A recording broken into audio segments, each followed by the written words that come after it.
കണ്ണൂർ കാക്കയങ്ങാട് പന്നിക്കെണിയിൽ കുടുങ്ങിയ പുലിയെ കൂട്ടിലാക്കി ആറളം വന്യജീവി സങ്കേതത്തിലേക്ക് മാറ്റി. വയനാട്ടിൽ നിന്നുള്ള പ്രത്യേക സംഘം എത്തി മയക്കുവെടി വെച്ചാണ് പുലിയെ പിടികൂടിയത്. പുലിയെ എങ്ങോട്ട് മാറ്റുന്നുവെന്ന് വ്യക്തമാക്കണമെന്നാവശ്യപ്പെട്ട് കോൺഗ്രസ് പ്രവർത്തകർ ഡിഎഫ്ഒയുടെ വാഹനം തടഞ്ഞു. രാവിലെ 6:30ഓടെയാണ് കാക്കയങ്ങാട് പാലാ റോഡിലെ പ്രകാശിന്റെ വീട്ടുപറമ്പിൽ പുലിയെ കണ്ടത്. പന്നിയെ പിടികൂടാൻ സ്ഥാപിച്ച കെണിയിൽ അകപ്പെട്ട നിലയിലായിരുന്നു പുലി. വീട്ടുകാർ വിവരമറിയിച്ചതിനെ തുടർന്ന് വനംവകുപ്പ് ഉദ്യോഗസ്ഥരും പോലീസും സ്ഥലത്തെത്തി. പുലി ചാടിപ്പോകാനുള്ള സാധ്യത കണക്കിലെടുത്ത് സമീപത്തെ ആളുകളെ മാറ്റി. പ്രദേശത്തെ സ്കൂളിന് അവധി പ്രഖ്യാപിക്കുകയും മുഴക്കുന്ന് പഞ്ചായത്ത് പരിധിയിൽ നിരോധനാജ്ഞ പ്രഖ്യാപിക്കുകയും ചെയ്തു.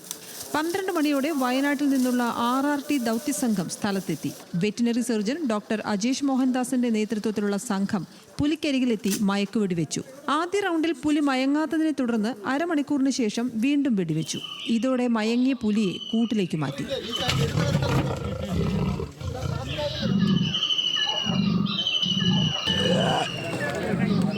പുലിയെ സ്ഥലത്ത് നിന്ന് കൊണ്ടുപോകുന്നതിനിടെ കണ്ണൂർ DFOയുടെ വാഹനം കോൺഗ്രസ് പ്രവർത്തകർ തടഞ്ഞു. പുലിയെ എവിടെ തുറന്നുവിടുമെന്ന് അറിയിക്കണമെന്നാവശ്യപ്പെട്ടായിരുന്നു പ്രതിഷേധം. പ്രതിഷേധക്കാർക്കെതിരെ ഒരു വിഭാഗം കൂവി വിളിച്ചതോടെ പോലീസ് ഇടപെട്ട് ആളുകളെ മാറ്റി. ഇതുപോലുള്ള വന്യജീവികള് ഈ നാട്ടിലെ ജനങ്ങളുടെ ജീവന് ഭീഷണിയാണ്. അത്തരത്തിലുള്ള ഇതുപോലുള്ള ഇതിനെ എവിടെയാണ് കൊണ്ടുവിടുന്നതെന്ന് പറയാൻ നിൽക്കണം. സർക്കാരിന്റെ ആളുകൾ കൂകിത്തോപ്പിച്ചിട്ട് കാര്യമില്ല. എവിടെ വിടുമെന്നുള്ളത് ഞങ്ങൾക്ക് അറിയണം. തൊട്ടടുത്ത് വിടാൻ പാടില്ല. ഇതാണ് ഞങ്ങളുടെ ആവശ്യം. ആറളം വന്യജീവി സങ്കേതത്തിലേക്ക് കൊണ്ടുപോയ പുലിയെ നിരീക്ഷിച്ച് ആരോഗ്യസ്ഥിതി ഉൾപ്പെടെ വിലയിരുത്തിയ ശേഷം എവിടെ തുറന്നുവിടുമെന്നതിൽ തീരുമാനമെടുക്കും. ന്യൂസ് മലയാളം, കണ്ണൂർ.